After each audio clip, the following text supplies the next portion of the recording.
India news અને આપની સાથે હું છું બરખા। મહત્વપૂર્ણ સમાચાર પર હવે નજર કરી લઈએ તો વડોદરાના વોર્ડ નંબર 10 માં ભાજપના ઉમેદવારો વિરુદ્ધ પોસ્ટરો લાગતા રાજકીય માહોલ ગરમાયો છે।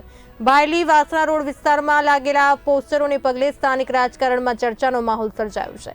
માહિતી મુજબ આ વોર્ડમાં ભાજપ દ્વારા પૂર્વ કોર્પોરેટર અવનીબેન સ્ટેમ્પવાળાને નીતિન ડોંગાને ફરી એક વખત ઉમેદવાર તરીકે રિપીટ કરવામાં આવ્યા છે।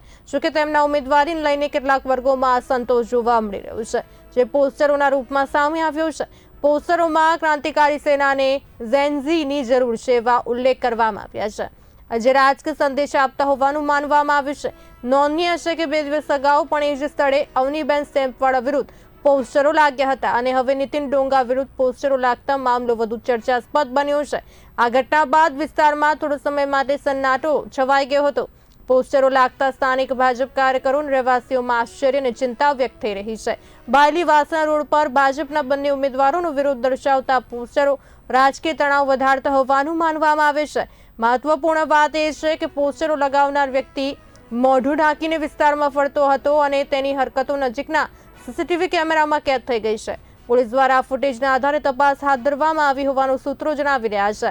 આ સમગ્ર ઘટનાએ વડોદરાના સ્થાનિક રાજકારણમાં નવી ચર્ચાઓને જન્મ આપ્યો છે। આવનારી સ્થાનિક સ્વરાજની ચૂંટણીને ધ્યાનમાં રાખીને આ પ્રકારની ઘટનાઓ રાજકીય સમીકરણો પર અસર કરી શકે છે।